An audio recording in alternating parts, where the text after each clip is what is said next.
It's not a podcast that we do together, Tyler, if I don't bring up your old buddy Aaron Rodgers. And it's just I still am fascinated by him and probably shouldn't be. It's one of those things where he kind of came of age around the same time that we did, and he's a little bit older than we are, but was one of the first true superstar quarterbacks of our generation, of when we were really invested in high school and college, um, and then early on in our career. Like when I started covering the NFL in 2010, 2011, I mean, he's already this monolith, figure, and it's like, wow, it's like mystical, like Aaron Rodgers, what's going to happen?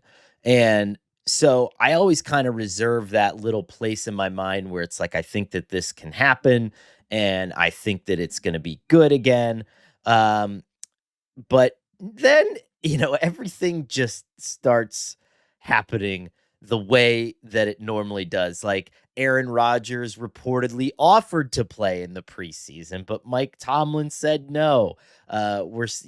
He's throwing picks and he's saying in practice to DK Metcalf, and he's saying that's what practice is for. That I throw my interceptions in practice. And, you start to get back into this like sort of Rogers vortex where he's got his little lines and he's got his responses to things. And now I'm starting to think, because in Pittsburgh everything's great, and it usually always is great with Rogers for a couple weeks, until it's not great. Are you are you believing the idea that it's his last ride, he's going to go out a different guy, or are you calling BS and you're going to say by the trade deadline, Rodgers is complaining about his receivers behind everybody's back. He's complaining about the offensive coordinator. He's complaining about the run game. He's complaining about everything else, the way that Mike Tomlin wakes them up too early in the morning, or the flights aren't the times that he wants it. Like, do you think we're going to end with the full Aaron Rodgers experience? Or do you think because, like a lot of people say, it's his last ride, he's going to try to finish with a little bit more of a flourish? I think it's that latter. I think it's the BS because we've seen it. And it's not going to be he's smart, right, Connor? Like this is somebody who doesn't have the foundation that most people have in their lives, right? Aaron Rodgers it cut off his family completely and his closest friends. So it's not like he's got that support system. I think back to, I think it was Mita Kimes' story shortly after one of the ones I did at Bleacher Report on Aaron Rodgers and his relationship with religion. Doesn't really have one religion that he's kind of rooted in, which that's kind of a foundation for a lot of people in their lives too. What matters deeply to him, and this isn't really an opinion, we see it, is the narrative and what people are saying about him. Like he cares deeply. I think back to, I mean, you're out there, you were on the Giants beat when I was on the Packers beat, and think of all the crap that Eli Manning had to deal with. Justifiable, right? Like he's losing big games and he's on that back page of the tabloid every week and just getting skewered, and he didn't give a damn. Like I think most quarterbacks, they genuinely don't give a damn. Like they're of such stature and they know what's important and they don't allow that stuff. Aaron Rodgers uses it and it's to his detriment, but also he uses it for positive, for fuel. Like he will create enemies that are real and perceived and prove those enemies wrong. He's done that throughout his career.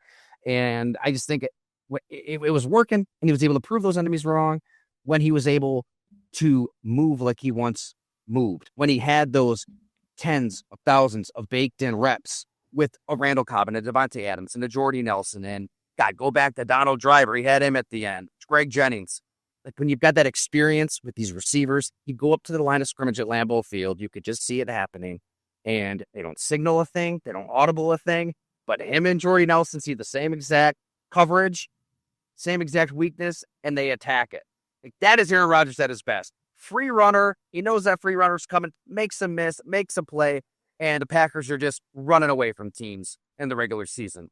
That player is long gone. Like that player is extinct. He cannot do that. So I do think Aaron Rodgers is smart enough to realize, okay, I'm not that guy anymore.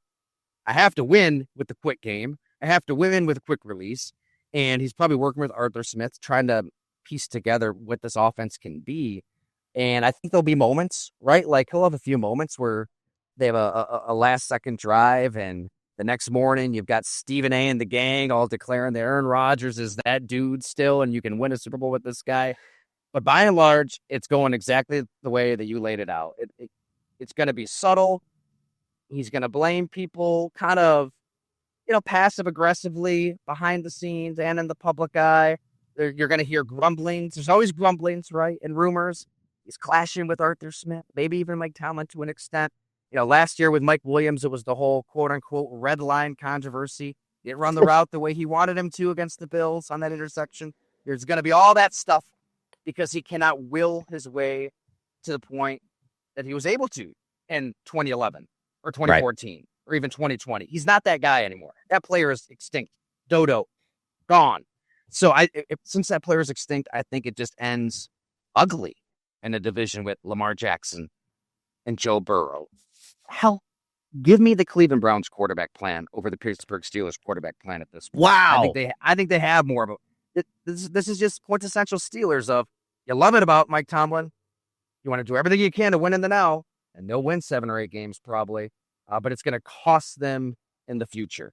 They're always not looking at the forest. They're too concerned with the trees, and it's admirable. They're going to fight like hell, but I don't know what the quarterback plan is in Pittsburgh because, it's like the scene in Big Daddy. Like, what's the 5-year plan here? I don't know what the plan is for the Steelers at quarterback, but it ain't good, and it's going to end in nothing but misery.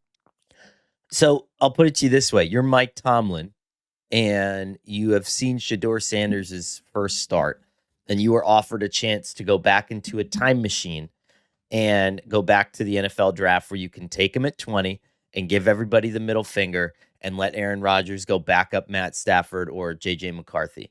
Do you do that? Well, if I'm Mike Tomlin, I would. Yeah. He's pretty headstrong.